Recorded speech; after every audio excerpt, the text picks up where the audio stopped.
मौत के बाद क्या होता है? क्या सब कुछ खत्म हो जाता है या फिर ये सिर्फ एक नया अध्याय होता है? हमारे प्राचीन ग्रंथ, खासकर गरुड़ पुराण कहते हैं, मौत कोई अचानक पूर्ण विराम नहीं होती, ये एक यात्रा होती है। ऐसी यात्रा जहां न्याय का फैसला किसी कोर्ट में नहीं होता। यहां हर कर्म का हिसाब रखा जाता है, हर विचार, हर क्रिया मायने रखती है। यह कोई मिथक नहीं है, यह एक विस्तृत मार्गदर्शिका है, एक प्रक्रिया है जो आत्मा को मृत्यु के बाद अनुभव होती है। और आज हम उस यात्रा की पड़ताल करेंगे जिसे गरुड़ पुराण मौत के बाद के 28 द्वार कहता है।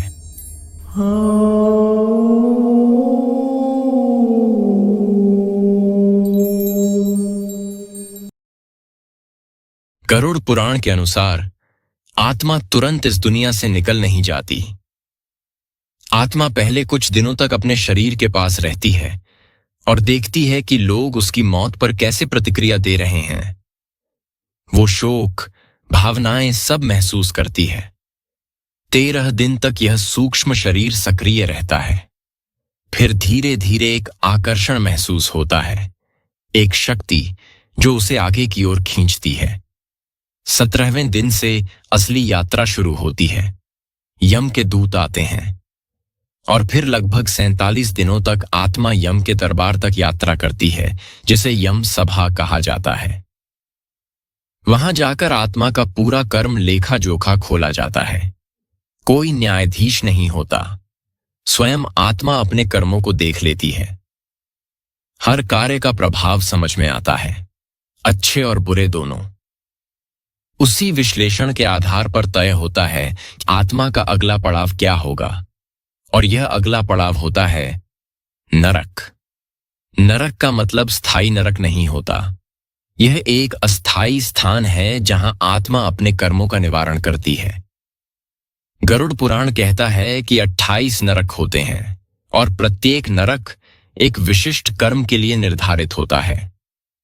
वहां समय का प्रवाह अलग होता है।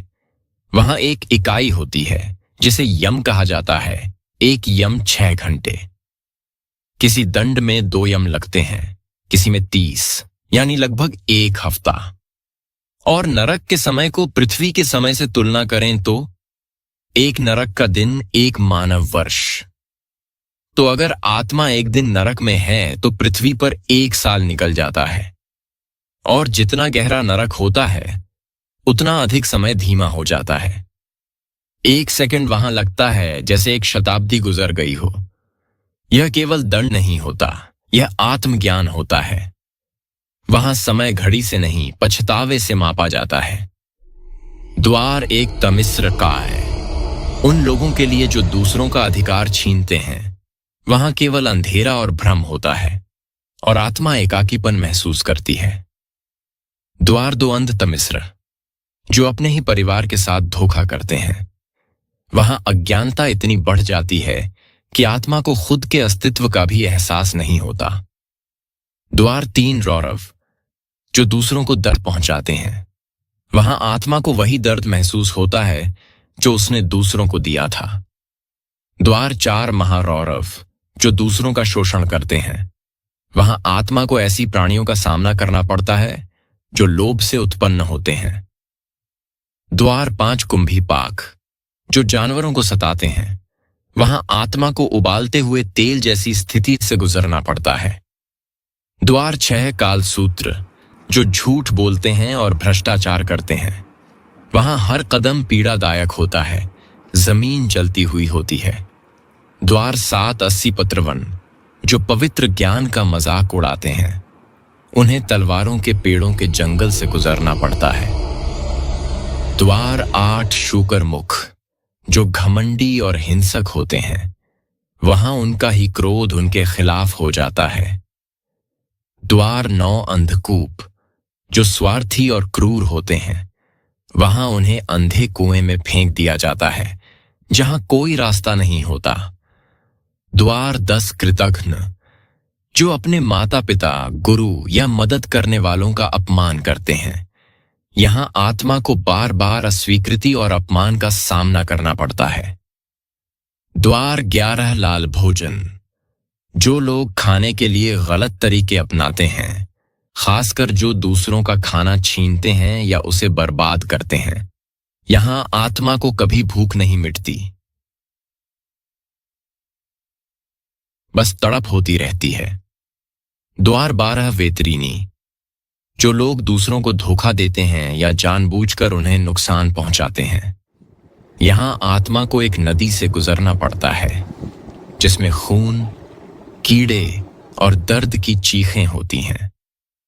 द्वार 13 प्रायश्चित। जहां आत्मा को अपने कर्मों का पूरा एहसास होता है, जैसे किसी खेल में बार बार वही पल दिखाए जाते हैं जब उसने दूसरों को दुख पहुंचाया। द्वार 14 अवीची। इस नरक में कोई विश्राम नहीं होता, दंड लगातार चलता रहता है। यह उन आत्माओं के लिए है जो खुद को भगवान मान बैठे थे। द्वार 15 अयनशुला।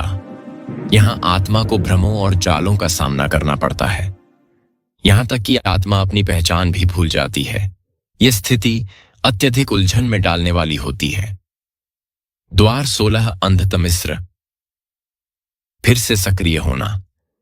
गंभीर विश्वासघात के मामलों में यह द्वार फिर से सक्रिय हो जाता है। यह चरण ज्यादा तीव्र होता है, जहां आत्मा की पहचान मिट जाती है। द्वार 17 कुंड। यहां आत्मा को आग से शुद्धिकरण से गुजरना पड़ता है। यह शुद्धिकरण दर्दनाक है, लेकिन आगे बढ़ने के लिए जरूरी होता है। द्वार 18 संजीवन। इस द्वार में आत्मा को बार बार मरने और फिर जीवित होने का भ्रम होता है। यह उन लोगों के लिए है जिन्होंने अनावश्यक हिंसा को बढ़ावा दिया। द्वार 19 तप्त सूची। यहां आत्मा को जलते हुए सुइयों से दंडित किया जाता है। यह उन लोगों के लिए है जो बार बार दूसरों को मानसिक रूप से प्रताड़ित करते हैं। द्वार 21 विकल। यहां आत्मा को ऐसी निसहाय स्थितियों में डाला जाता है जहां कुछ भी उसके नियंत्रण में नहीं होता। यह स्थिति आत्मा को गहरे पछतावे और दोष से भर देती है। द्वार 22 पतन। इसमें आत्मा एक अनंत गिरावट में होती है, जैसे हर बार उठती है और फिर गिरा दी जाती है। यह उन लोगों के लिए है जिन्होंने सत्ता का दुरुपयोग किया। द्वार 23 सर्पसत्र। यहां आत्मा को सांपों के बीच डाला जाता है। यह उन लोगों के लिए है जो ईर्ष्या और जहर फैलाते हैं। द्वार 24 सुकरमुख। यहां आत्मा को पशुवत प्रवृत्तियों में डाल दिया जाता है। आत्मा अपनी स्वनियंत्रण क्षमता खो देती है और वे वही बन जाते हैं जिनसे वे पहले डरते थे। द्वार 25 ताम्रपर्णी। यह एक नदी होती है जिसमें धातु और जहर मिला होता है। जो लोग दूसरों के विश्वास को विषित करते हैं, उन्हें यहां भेजा जाता है। द्वार 26 पुयोद।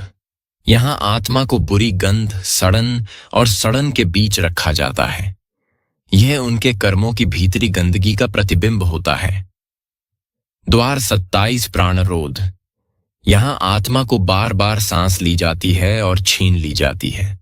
यह उन लोगों के लिए है जो दूसरों की स्वतंत्रता और गरिमा को छीनते हैं। द्वार 28 महापाठ। यह अंतिम द्वार है जहां आत्मा का सबसे गहरा प्रतिबिंब होता है। यहां से आगे 2 रास्ते खुलते हैं, एक मोक्ष की ओर और दूसरा पुनर्जन्म की ओर। यह सब कर्मों के संतुलन पर निर्भर करता है। तो अगली बार जब कोई पूछे मौत के बाद क्या होता है, तो शायद जवाब होगा, यह एक यात्रा है जो 28 द्वारों से होकर गुजरती है। हर द्वार एक अवसर है सीखने का, विकसित होने का और अंततः उजाले की ओर बढ़ने का। यह डर की बात नहीं है, यह जागरूकता की बात है, क्योंकि हर कर्म का एक गूंज होता है, यहां तक कि मृत्यु के बाद भी।